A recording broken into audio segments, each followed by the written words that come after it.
Magandang gabi sa inyo lahat and welcome to ang PBMA, ang katotohanan.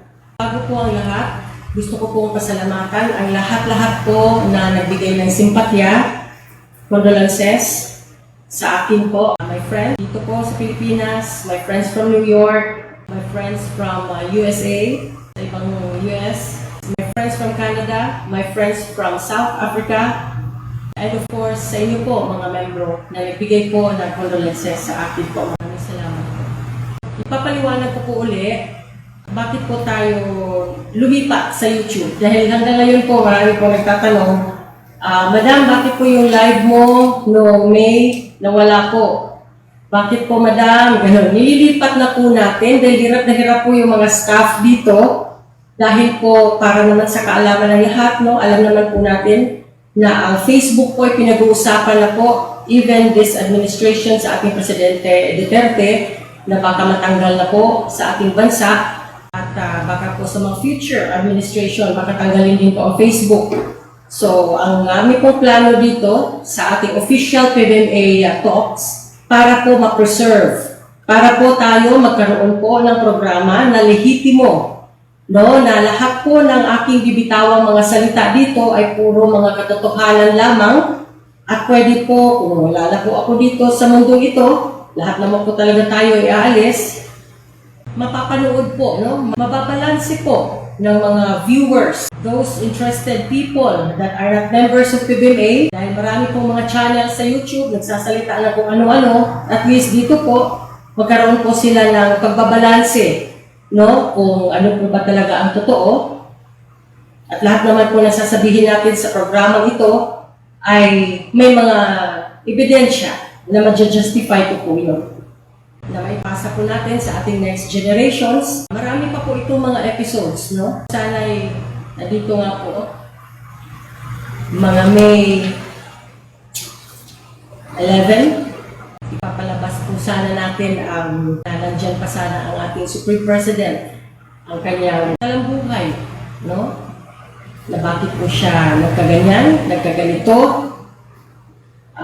May share ko po sana sa inyo sa aking mga close-up and personal experiences, especially in Cebu. Kaya lang, siya pumanaw na po, hindi na niya inabot, maganda po sana na nandito pa sana siya. Dahil lahat naman po yan ay may mga evidences, no? Sa mga sinasabi niya rin sa akin, mga aming mga nagugulita sa aming mga nakaraan, mga usapan sa text.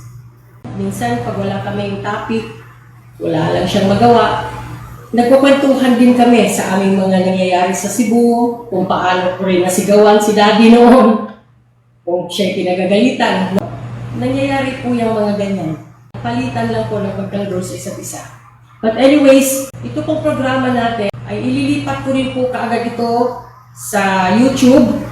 Kaya po hinihikayat ko po na mag-subscribe po tayo doon sa PBMA officials. Dahil ito po ay sari-sari usaping mga tungkol sa ating samahan. Para din po may pagtatanggol ko kayo under my administration kahit papano. At may nakausap nga po ako kanina, sabi ko, sabihin ko na lang ito, nagpaliwanag po ang mga iilan, tinawag ko pong mga bangungot, yung mga nandoon, no?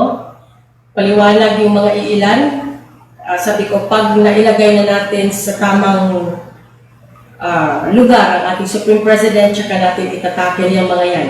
Pag umabot po tayo ng 1,000 subscribers, bibigyan na po tayo ng YouTube ng stream live.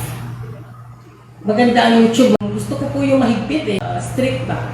Dahil hindi yung bara-bara lang. At maraming salamat po sa lahat ng nag-subscribe. Maraming salamat po ulit sa lahat po ng nagbigay ng condolences. Magandang gabi pala sa ating national officials headed by myself, EVP.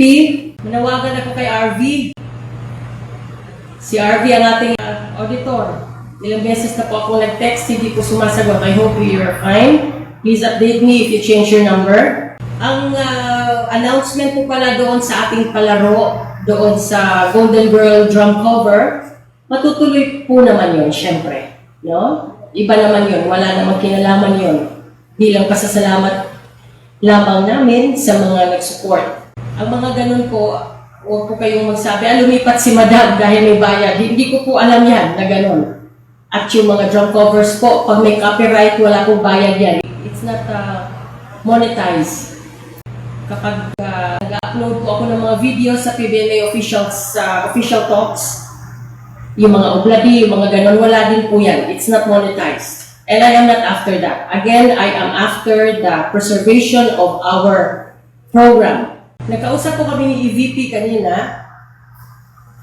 Marami pong mga chapters na nagtanong kung pwede daw po ang mga Rubinian na pumasok sa mga chapters nila dahil gusto kong makihalubilo. Sabi ko, bakit para saan? Dahil daw sa nangyari sa ating Supreme President. Sabi ko, why not? But again po, meron pong ilalabas na memorandum dyan. Unang-una po, sundin pa rin po natin ang protocol ng quarantine rules. At meron din po kasi talagang mga chapters na nadala na ho sila sa pangyayari noon. Depende rin po yan, EVP, sa mga chapter officials, sa mga tao na nasa loob. Hindi ko po pag-aari ang any properties of PBMA. Never. Hindi rin po ako pwedeng magdesisyon para sa kanila kung magkakagulo naman po sa loob. Yung may mga chapters, hindi po talaga sila papayag dahil naranasan ko po yan noon, nung ako'y nag-ikot. Meron po mga Rubinian sa labas na gustong panoorin ako sa aking free concert, pero may mga chapters na hindi po talaga pumapayag na papasukin ang Rubinian. Nasa inyo na po yan, kayo po ang nandyan. No? Decision pa rin yan, EVP, sa mga chapter officials and members in a certain chapter. Dahil wala naman po tayo doon kung ano po ang kanilang nangyari. At mas maganda po magpapatawad, but in the right time. No? At yung mga members na gusto pong pumunta sa Dinagat, pwede naman po. Decision po ninyo yan, but kailangan po wag po kayong tumira sa bahay ng may bahay. Doon po namin kayo ilalagay. Please coordinate with EVP, with RV, with Michelle, with Connie Marzan, yung mga active dyan na national officials. Please coordinate with them kung saan po kayo pwedeng tumira. Ang sabi po ni EVP kanina sa mga delegations, kayong ilalagay. Pero, trabaho na po ito ng gobyerno dyan, no? Mga government officials sa Dinagat, to please take note and to check sa mga 72 hours negative results ng COVID, then marami pong nabibili ng mga fake results. Ulitin ko po, marami pong mga swab test, mga COVID test na nabibili ng mga fake. Please naman po, magkaroon po naman tayo ng disiplina, konsensya, dahil hindi po natin alam kung may COVID tayo at makahawa po tayo. Malaki po ang ating kasalanan po sa Diyos kapag ganyan po. Huwag po nating pabayaan na tayo makadamay. Kung meron po kayong mga concern, gusto po ninyong ipaabot sa akin, maaari lamang po, huwag po kayong mag-message sa messenger. Kung mga importante po. Dahil sa dami po natatabunan, no? Ultimo mga staff dito nagrereklamo dahil natatabunan po ang mga messages. Now, I will give the phone numbers of my office para po diretsyo na po kayong makipag-text or kung meron lang kayong mga concerns na regarding po sa ating samahan o kung ano man po na gusto niyo iparating sa akin. Ang number po, 0997-130-6565. Isa po, 0948-705-1991. Siyempre, pararating po nila sa akin, no, ang mga concerns ninyo. Ang inyo pong makakatextan dyan, magiging textmate ay si Brenda at si Jean. Kung meron po kayong mga informations na mga sensitibo, kung meron po kayong gustong iparating sa akin, dahil alam naman po ninyo that you could really trust me, na kung ayaw po ninyong mabanggit ang inyong pangalan, at meron po kayong gustong iparating sa akin na mga sumbong o kung ano mang mga reklamo, kung ano man po gusto ninyong informations na iparating, please text this number 0917-302-9110. Asahan po ninyo yan na hindi po may lalabas ang inyong mga pangalan, at kung meron lang po kayong may parating sa aking informations, iimbestigahan ko pa din naman po yan. Hindi naman po ako agad iraratsada. Now, hindi po ba ang sinabi ko po sa inyo noon na kapag may mga donations, may mga collections, lahat po ng shons, ay ako po mismo ang magpakapal ng mukha sa inyo. At ako po mismo ang magsabi dahil alam ko pong kailangan na kailangan po yan. And your money will not go to waste. Para sa kaalaman po ng lahat, ang magiging himlayan po ng katawan ng ating Supreme President ay sa mismong RBJR compound doon sa San Jose, Dinagat Islands. Doon mismo sa mansion po, no, sa taas lang, sa may tennis court. At inuumpisahan na pong ginagawa ng mga Rubinian ngayon, headed by their president and founder, Ruben Madron Cleo I. At alam ko na marami pong mga PBMA na gusto rin pong magbigay ng financial support para po maitayo po itong himlayan ng ating Supreme President. Kaya lamang po, ang sabi ko po kay EVP, kailangan naman meron sanang sa EVP ko po, no, dahil namatay po ang internet sa kabila. Kung pansamantala lang, okay po. Pero, dapat, as early as now, meron na pong nakakausap na licensed architect, engineer, and contractor. Bakit ko po nasabi yan? Dahil kapag ako po'y nagpapatayo ng bahay, ako po'y hindi nagpapatayo ng basta-basta na lang, itong pader, itong ganito, o kayo grupo dyan, itong pader. Itong grupo dito, kayo ang magpapalatada. Hindi po ganon. Pwede po yun kung personal po ninyong pera. Pero kung galing po sa maraming libu-libong tao na magbibigay, ilagay po natin sana sa ayos. Kung sino po yung may contact kay Benji, please advise Benji, no, Ruben Madron Cleo I, na kumuha po tayo dahil meron naman talagang financial na tamang licensed architect, engineer, and contractor para po malaman po natin lahat kung magkano. Dahil doon pa lang sa blueprints, doon pa lang nakalagay na po ang amount. Dahil ang mangyayari po niyan, baka po magiging KKK na naman tayo. Ano po ba ang KKK? Kanya-kanyang kabig. No? Now, wala na po tayong pakialam, lalo na po ako, wala na po akong pakialam sa pera ng Rubinian dahil sila na po yan. Hindi ko na po concern yan. Ang akin po, ang mga tao sa PBMA, kung sino po ang gustong magbigay, wala pong kahit sinong pinapahintulutang mangolekta o tumanggap ng inyong donasyon para sa himlayan ng ating Supreme President, kundi only chapter presidents and chapter treasurer. No? Wala pong individual, wala pong vice president, wala pong secretary, wala pong mga release, wala pong mga ibang ekleyo na mangungulekta po dyan sa mga membro ng PBMA. Aayusin po natin ito para hindi po tayo mailagay sa limelight na naman. Dahil iniingatan ko po under my administration that I will be involved with money of the people.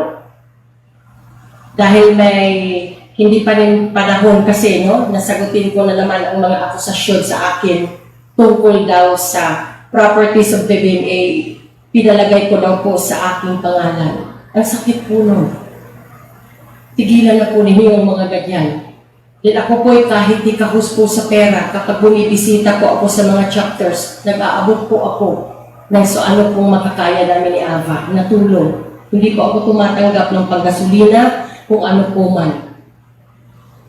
Matatanda na ho kayo, tumigil na kayo sa kai-issue ng ganyan dahil hindi po ako nagkumukuha. Kaya ko nga po inaayos ito para po dahil alam ko marami pong nakahiga sa pera noon, ngayon nahirapan na. Alam ko maraming may magandang trabaho noon, magandang negosyo, ngayon nawala na dahil sa pandemya. Dahil marami pong gustong tumulong, ilagay po natin sa ayos ang inyong mga pera. Ayoko po na mabalitaan na nag-aaway kayong mag-asawa, inaaway kayo ng inyong mga anak, inyong mga kamag-anak, dahil hikahus na nga po kayo sa pera, nagbibigay pa kayo. Maganda po kung may maibigay po kayo, sigurado po na mapunta sa kung ano pong dahilan.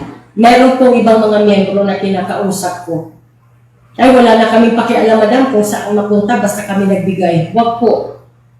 Isipin po ninyo may mga anak po kayo. Isipin po ninyo na meron din kayong future na paghahandaan. Ang pagtanda. Hindi po palagi kayo'y malakas ang katawan. Swerte na lang. Dahil lahat naman talaga tayo'y mamamatay, swerte na lang kung hindi kayo magpabigat kung namatay kayo. Merong mga naipon. Paano naman ho ang maiiwanan ninyo? Problema sa mga naiwan ninyo. Huwag po. Nagkakasakit po tayo. Kailangan po natin ng gamot, pang-ospital. Huwag po ninyong isagot sa akin na wala ka ng pakialam, madam, basta kami nagbigay. Wala nga po akong pakialam. Sabi nga ni Manoy noon, Ging, don't give concerns na. If your concerns are not appreciated by these people, by our family, by brothers and sisters, whoever, don't give na. Masasaktan ka lang. Ang sa akin lang, bilang presidente po ng PBMA ngayon, na pinagkatiwalaan ng ating Supreme President, lalo na ng ating ministro nila Lolo Adriano, gusto ko lamang pong maiayos ang inyong pinaghirapang pera. Yung mga nasa abroad, ganun po usually ang sagot nila sa akin. Hindi po habang buhay ay malakas po ang katawan ninyo. Hindi po habang buhay ay kayo po maging OFW. Alam ko po gusto din po ninyong umuwi at mag-retire ng masaya, no? Na walang iniisip. Marami pong umuwi na OFW na kahit pandesal hindi na po makakabili ngayon. Alam ko po yan. Tuwing pumupunta po ako ng Hong Kong, marami po akong nakakausap o kahit pa paano natulungan din. Natulungan ko din sila na talagang wala. Hindi pa nakabayad sa placement fee, natanggal na ng amo, na marami pong problema. Huwag po nating sayangin ang ating mga pinaghirapang pera. Maganda po, yung ating ibigay na galing sa puso, makikita po natin, siguradong napunta sa mga tamang kamay at mapunta sa tamang proyekto.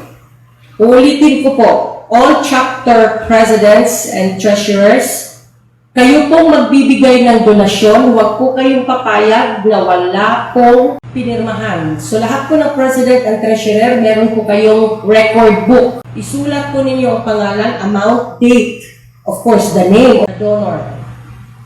At kayo din po, humingi po kayo, acknowledgement receipt for whatever receipt. Hindi po ito kasi pwedeng OR, ano? So, basta meron po kayong pinanghawakan na pirmado po ninyo, pirmado din po ng president at ng treasurer. Either, no? Hindi kailangan dalawa ang pumipirma. Ikaw naman po, treasurer, huwag po basta-bastang tatanggap ng pera. Iwas po tayo sa issue. Kailangan iparating po natin kaagad ang record sa president. And then, the president and treasurer, kung magkasundo naman yan para i-pocket bill, no? Ipaalam po naman ninyo, basta kayo pong individual na mga magbibigay ng pera, matured na po kayo, kumuha po kayo, ulitin ko po, kumuha kayo ng papel na pirmado po ninyo, pirmado po either president or treasurer, basta may pinanghawakan kayo na nandoon ang pangalan mo, nandoon ang date and amount, and the purpose. I don't know, anong tawag, shrine or mini shrine, junior shrine, whatever it is, sa Supreme President po na paglagyan po ng kanyang katawan. So, sana po maliwanag na po yan lahat. At yung mga paratang po na nakarating po sa akin, sasagutin ko po yan kapag mailagay na sa ayos ng ating Supreme President. At yung mga tumawag po sa akin, na nagtiwala sa akin, na nagpaliwanag sila, na hindi naman daw sila nagmatigasan, wala daw silang planong bastusin ako, hindi daw. Lahat po yan, ilalabas ko po yan sa next natin, sa proper time.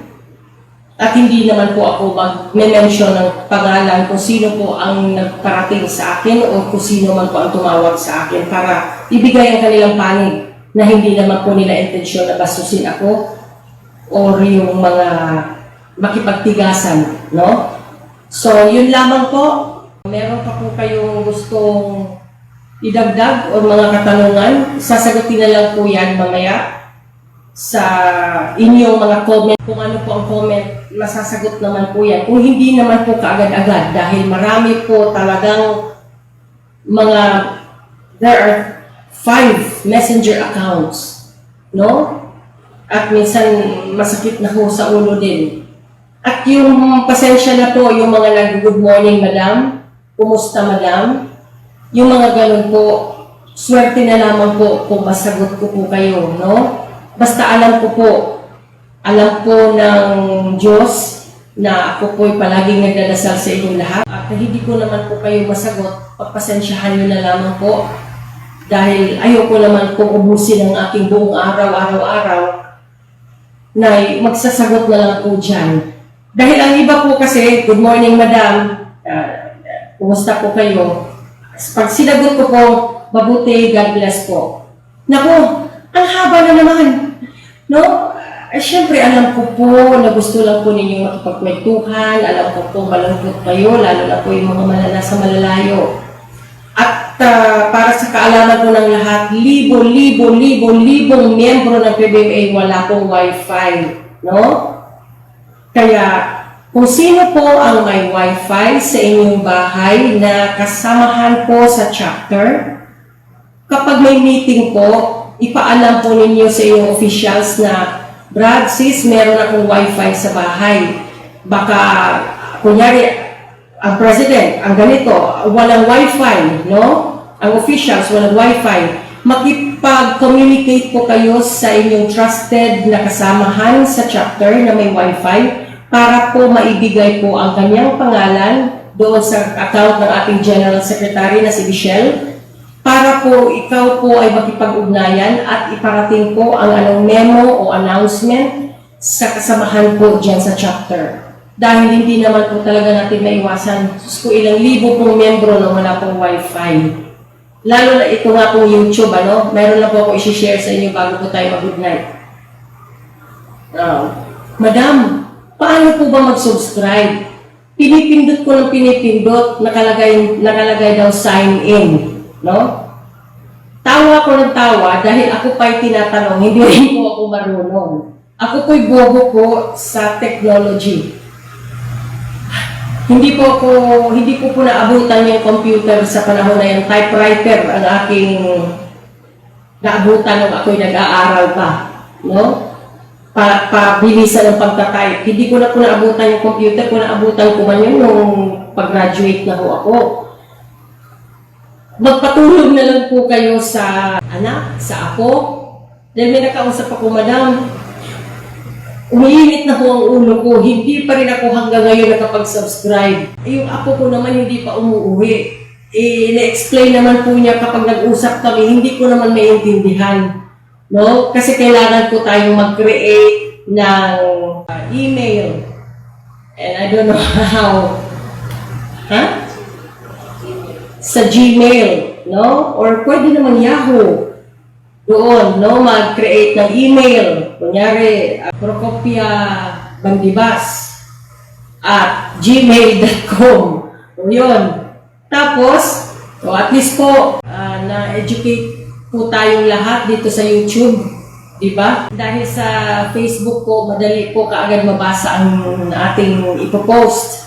no? Lalo na kung public ka, mababasa ka agad ng lahat. Sa YouTube, kaya ko po sinasabing pindutin po kapag na-subscribe kayo, may bell button po yun sa gilid. Pag pinindot po yan, may all, may personal, may none. Kaya ko po sinasabing pindutin ang all para kung naka-online po kayo, automatic po doon sa taas, may bell button na drawing, meron po yung number. Pag pinindot po ninyo yan, lalabas po ang notification sa mga bagong uploaded videos. Sus, Kaya at least na-educate ko po kayo sa YouTube, kasama na rin po ako. Dahil hindi rin po ako marunong mag-sign in. Kung naka-sign in na po kayo, kung naka-sign in naman, okay na. Iparating ko rin po pala sa inyo dahil sa kagustuhan po nating manalo. Kasi hindi lamang po isang beses po tayo magkakaroon ng raffle draw. Ang napag-usapan po namin ay gagawin po namin linggo-linggo para po kahit paano meron po tayong activities, no? Kasayahan. Kahit maliit na halaga ay kahit paano makatulong po naman kami sa inyo. At libre lang naman po ang pag-subscribe. No? Bawal na bawal po. Actually po, kung ikaw po ang may-ari ng YouTube channel, no? Meron pong analytics doon. Pag pinindot po yan, lalabas po yung mga nag-subscribe, lahat-lahat sa akin. Dahil ako po ang may-ari ng YouTube channel na yon. Kung ito total ko po ang subscription, mga subscribers, marami na po, libo na po ang higit. Pero kung nakita ko ninyo, hindi pa umaabot. It's because I receive a notification na meron po silang department na nag-check kung totoo ba talaga ang subscriber. Kung hindi po kayo active sa YouTube, isa-slash po nila yon. Marami pong pangalan na lumabas po sa akin, almost 400 plus na mga subscribers po na ini-slash po ng YouTube, meaning after 48 hours or more than 48 hours, hindi po nila yun in-accept at binawas po nila yan sa subscriber counts. Ganun po kahigpit ang YouTube. Kapag nakita nila na ang cellphone mo ay pinuno mo ng email iba-iba, pero ikaw lang yun at ikaw at iba-ibang pangalan, hindi tulad sa Facebook, hala sige lang. Dito po sa YouTube, pag nakita po nila na same gadget, same cellphone, same laptop, same computer ang gamit po ninyo at meron kayong 5 o 10 ginawang email para po kayo makakapag-subscribe, ini-slash po yan ng YouTube at hindi po yan kasama sa pagbilang at hindi po kayo masama po as one of the subscribers. Kapag pinindot po niyang subscribe, nakita nyo nagbilang, nag+1. Pero after 48 hours ho, i-freeze po nila almost 1 month or 1 month and a half, naka-freeze po ang aking account. Dahil nakita po siguro nila na may mga, ang nilagay po, ang pinadala po nila sa aking notification is, pag gumagamit daw po ng isang gadget or same gadget lang po at marami pong subscription o nagsasubscribe, hindi po yung bibilangin nila. It's considered bogus or fake. Kaya sa mga gusto pong magkaroon po ng chance na mapili po sa ating weekly raffle draw, sa isang gadget po, isang cellphone po, pwede po siguro 2 or 3 email, pero iba-ibang name, no? Malalaman naman po ninyo yan kung sino kayo. Kung nabunot po ang pangalan ninyo, magbibilang po kami ng 10 seconds, kailangan i-announce naman po namin yan, ano? So, kailangan naka-online din kayo. Pag nabunot ang pangalan ninyo, kung sino kayo, kung kunyari at totoong pangalan ninyo ay Ana Francisco, pero meron na kayong subscription na gano'n. Kung gumawa po kayo ng iba at ang pangalan ninyo ay May Francisca, alam mo naman kung sino ka. So, pag nabunot ang pangalan po, mag-message po kayo kaagad at tatawag po kami sa inyo para makuha ang details po kung saan ipapadala ang inyong napanalunan. No? So, sana po maliwanag na po yan. Magkita-kita po tayo muli sa susunod na mga araw. Again, thank you so much to those who extend their condolences, to me and my family, and sa lahat po din dyan, wala po tayong magagawa po. Tanggapin na lang po, masakit man, pero wag po nating hayaan na tayo magkasakit naman po, no? Dahil meron din po tayong mga anak, meron din po tayong buhay na kailangan alagaan. Let's not forget whether we have problems or not. I always say this, that we always have to pray every day for others and for our children. And then let your children pray for you. And let other people pray for you. So, magpapalipad daw ng memorandum ang ating EVP tungkol sa sinabi ko po kanina sa donations. At please be matured enough, be responsible enough to have a signed copy or a sheet of paper signed by the President or the Treasurer that you gave that amount and date para po maiwasan po ang bintang sa Presidente o sa bintang sa Treasurer at maiwasan din po na maisahan ang isa sa atin dito sa sabahang ito. Maraming salamat po. God bless. Always stay safe.